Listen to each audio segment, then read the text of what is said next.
All right, good afternoon. Thanks for joining us. My name is Mike Benner. I'm the Public Information Manager here at the Portland Police Bureau.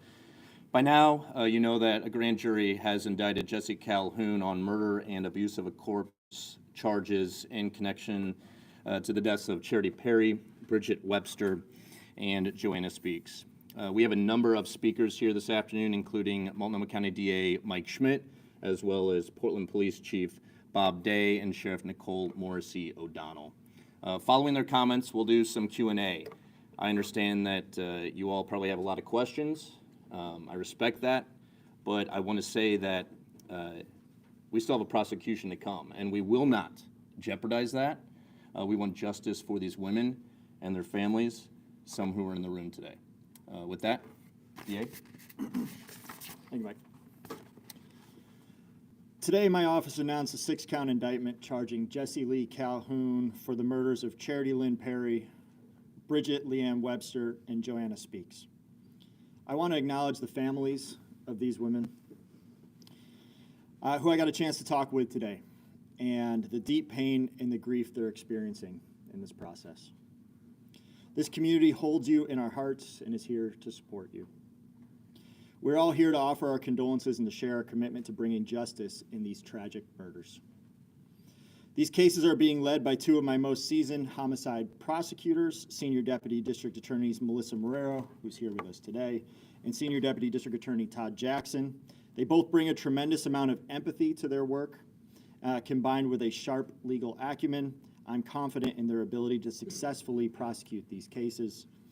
As you were told, the grand jury returned indictments on 3 counts of murder in the 2nd degree and 3 counts of abuse of corpse in the 2nd degree. As with the majority of homicides, these cases are complex, and it has required a significant investigation involving many different law enforcement agencies. I'm grateful to those agencies for their collaboration and their help in getting us to the point where we were confident in presenting these cases to the grand jury. There's still more work to be done. Investigations are ongoing. And with that, I'm going to let the sheriff and then the chief speak to that. Thanks, Sheriff. Thank you, DA Schmidt. I'm Sheriff Nicole Morrissey O'Donnell. Today's indictment of Jesse Calhoun marks a significant step toward justice for 3 women, Charity Lynn Perry, Bridget Webster, and Joanna Speaks, their families, and our community. We recognize that until today, there have been many questions and that their deaths have caused fear and anxiety across our area and for the families who have been waiting for answers. We want our community to know that all of us in public safety have been working tirelessly to achieve this result, and that public safety, your safety, was and continues to be our highest priority. We do greatly appreciate the public's patience to reach this point today. And to get to this point, the Multnomah County Sheriff's Office committed an extraordinary amount of resources. We assigned Sheriff's Office detectives to focus on these investigations. These detectives worked alongside the District Attorney's Office, the Portland Police Bureau, and many other law enforcement agencies to ensure the cases are thorough and complete. Understand that this work does not stop here. We remain committed to see these cases through to the end and holding accountable Jesse Calhoun to the fullest extent possible. Thank you. Thanks, Sheriff. Good afternoon. I want to echo some of the same comments we've already heard, specifically to the families and for your loss. It's a tremendous responsibility that we have in the area of public safety to constantly be advocating for the sanctity of life in all that we do. And today is a gratifying day to acknowledge these indictments, but it's also a very somber day.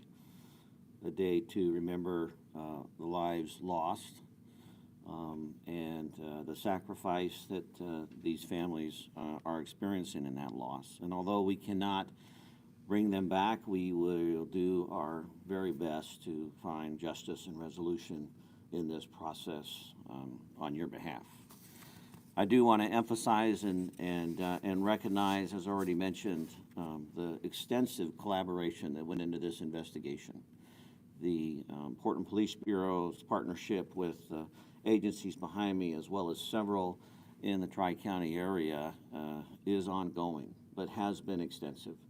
And we've been engaged from the very beginning, taking strong investigative steps, marshaling all the resources that we have to bear to come to successful conclusion, or at least a successful point in time as we are right now, certainly not a conclusion. And we're 100% committed to continuing this work around this case and any other information that might become available. So just know that we're not done, and we are very much aware of the impact this has had on our community as a whole. And our desire here today is to message to those, as the sheriff said so well, that we are engaged, we take this responsibility seriously, and we intend to continue our commitment to provide the highest level of safety to the community. Thanks. All right, thank you, Chief, thank you, Sheriff, and thank you, DA Schmidt. We do have some time for some Q&A. Again, the investigations are ongoing. The prosecution is still to come. We will not share information that jeopardizes any of them. That would be incredibly harmful. With that, please state your name and who you'd like to ask a question to. Connor, we'll start with you. Connor Murphy with Fox 12. I know there are two other women who were kind of lumped in throughout the year. They were named on the indictment. Are those cases still under investigation at this time? To anyone that can answer that question. Yes, there are continuing to be investigations ongoing. So what the grand jury has returned is the evidence that we presented on those cases, and other cases continue to be investigated. I think there were three other women, Kristen Smith, Ashley Rial, and are all three of them still being investigated in connection with Jesse Calhoun? I'll let my senior deputy talk about that. Hi, good morning. We are still very much investigating the deaths of Kristen Smith and Ashley Rial with our partners here, as well as the Clackamas County DA's office and other investigators. The sixth woman we have determined was not a homicidal death, and so the sixth woman is not at this point being investigated further. And the last time there was an update on this case, Joanna Speaks was not being linked with Calhoun. I know that you can't reveal too many details of this investigation, but can you share anything about why she was added to the people who were linked with this person? Evidence presented to the grand jury and evidence obtained by the investigators led us to that link and resulted in the indictment. So at this point, we do feel confident moving forward with charges involving Ms. Speaks and Mr. Calhoun and his involvement in her death. Can you speak to at all what connected the woman to Mr. Calhoun, even generally without compromising the case? Unfortunately, given the nature of the ongoing investigation, I can't answer that question at this time. Did you anticipate any federal charges? I know one of the women, I think it was Ms. Speaks, body was found in Washington State. Do you expect any federal kidnapping charges? I'm also not able to speak to that at this time. Ariel Selma, did the jury consider any charges beyond murder and abuse of a corpse, and could there be more charges in the future? The grand jury indicted on all of the charges that they considered at the time. Additional charges could move forward if additional evidence were presented to them. Either for you or DA Schmidt, could you please address the timing of this indictment in light of the fact that it comes literally days before an election, also weeks before Calhoun was due to be released? Thank you. The timing of the grand jury convening was set last year. The arrest of Mr. Calhoun was not directly related to these charges, and so we knew, because he had been arrested, we knew that his release date would be coming in early June. We knew that we would need to move forward with an indictment by that time. The date of the specific indictment was based on the date that we concluded testimony. The grand jury voted yesterday We met with the families and informed them of the decision and then immediately released that here. From our perspective, the election had nothing to do with why we chose to do it at the time we did or the speed at which the investigation went forward. The collection and development of evidence is what controlled that completely. I think all of our investigative partners would agree and would confirm that we had discussed a mid-May grand jury proceeding well before the election politics were raised as it related to this case. Was there any concern that he would potentially be released prior to an indictment? I'm not sure. Was there any concern that he might be released from Department of Corrections prior to this indictment? We knew what his release date was, and so we knew the date that we had to move forward. Of course, we had to have a certain amount of evidence in order to be able to present that to the grand jury to ensure that we were able to charge him prior to that date. That the investigation into all of these cases is still very much ongoing. Just to be clear, once his sentence with DOC is finished, where does he go? Pardon? Where does he go once his DOC sentence is? We anticipate he'll be transported back to Multnomah County. So he's gonna finish out the rest of his time in state, DOC, and then come back to Multnomah County? That I can't answer. Do you expect to prosecute these cases together as one? The grand jury returned a single indictment, so at this point, Mr. Calhoun will be charged on one charging document. Couple more questions if you have them. Can you speak to Calhoun's relationship with these women, how he knew them, who lived and how they knew each other?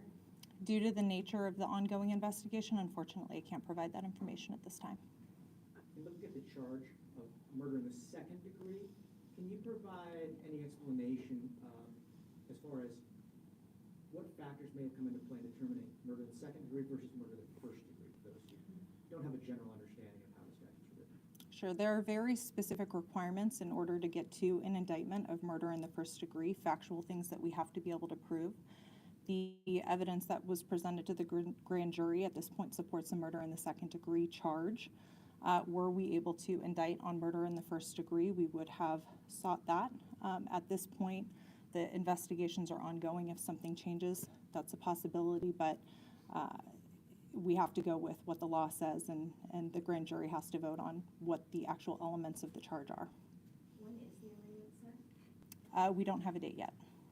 Are there any other people being investigated as a person of interest in this case? That I can't answer at this time.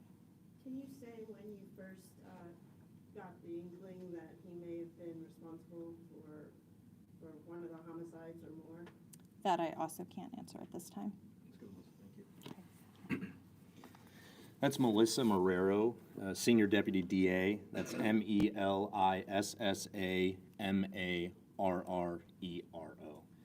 Marrero. Lastly, again, anyone with information about Jesse Calhoun is urged to reach out to our detectives. They are mentioned in the release that went out this morning from the Multnomah County DA's office. With that, I thank you for attending. Appreciate it. Oh, she did. Please come forward. And this is, pardon, this is Diana Allen and Melissa Smith. Okay. Hello.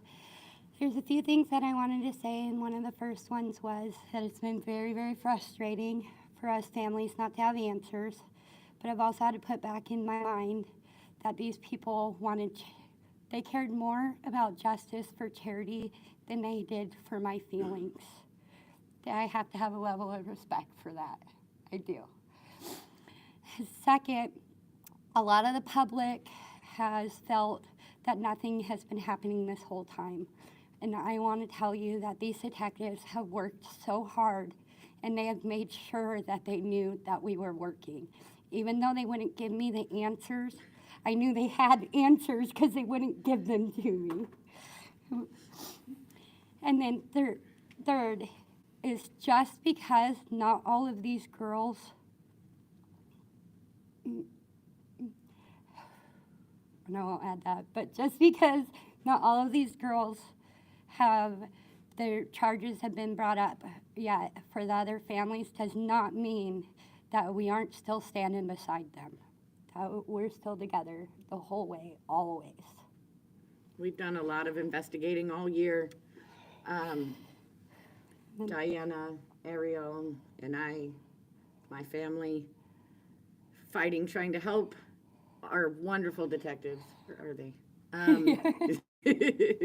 With this case, and since it's still an active investigation for my daughter, Kristen Smith, and Ashley Riel, that we just keep going. We keep waiting, we keep praying, and stay hopeful. And we know we've got the best of the best with Melissa and our homicide team, so We got this. we stay hopeful that we soon can get justice for them as well. Thank you. Thank you.